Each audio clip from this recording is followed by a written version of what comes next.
name's Kaitlin. And I'm Alex. Welcome to our channel about the visa process. Yeah, today we're going to talk about K1 Fiance visa, a general overview about the visa, about the timeline, eligibility, and actually why would you want to choose K1 over other visas. We're going to tell you about our story. So we met and knew we wanted to be together. Alex is from Ukraine. I'm from here in the US, and so obviously it's a little complicated to spend our lives together and be in the same place. So we knew the only way to do that was through a visa of some kind. We looked at all the different types of visas, and we spent about a month looking at everything: education visas, work visas, travel visas, and then also the K1 fiance visa and the K3 spouse visa, and found that the fiance visa was the best process for us. Okay, so what is a fiance visa? This is a visa which allows you to travel to US and get married within 90 days after you're entering the country. So you can have a question, why would you choose the K1 visa? Because there is another visa, a K3, which is the spouse visa, which has almost the same process, but a little bit different from the K1. Really depends which process is more suitable for you and which is more easy. You can choose either way, or K1 or K3. And then we decided that the K1 fiance visa will be more suitable for us, for our situation. And then we start to apply. Some of you may have related that I have a mother who would be heartbroken if she wasn't there for my wedding ceremony. So that helped us decide. Yep. So now Kaitlin gonna tell you about the eligibility for the K1 visa. So in order to apply for a K1 visa, you have to be a US citizen. One of you has to be a US citizen. You both have to intend to marry within 90 days of entering the country. You have to both be legally free to marry, as in legal age, and then legally separated by divorce or death or any sort of previous marriages. And generally, you need to have met within the last 2 years in person. There are a couple of exceptions, but we won't address those here.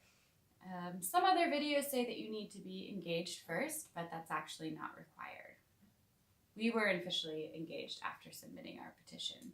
But obviously, officially means different things in different places.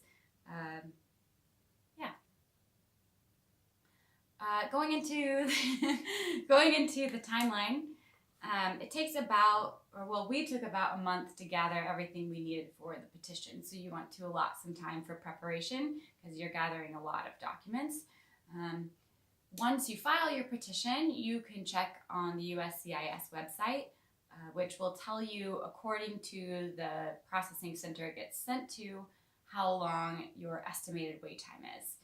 Our estimated wait time was 5 to 7 months, but it can take up to 12 months depending on how many petitions are waiting to be processed. When you send in your petition, the USCIS can contact you asking for more evidence, or they give you an RFE, request for further evidence. That can prolong the process depending on what exactly they ask for and how long it takes to gather it. But it depends entirely on your situation and what they request from you. Yeah, once your petition is approved, the USCIS send the approved petition to the NVC, this National Visa Center, and the National Visa Center process with the petition around a month. Officially it takes from 2 to 6 weeks, so it can be more or less, can take more or less time, depends on your situation. And as soon as the NVC finish with the petition, it sends the petition to your embassy in your country, and after embassy received the approved petition, it sends you email with the information that you need to gather more. Also, you need to get a medical examination and obtain a criminal clearance for the interview. The visa, if you get granted the visa, it's valid for 6 months. So you need to buy your plane ticket and come into the US within 6 months of receiving your visa.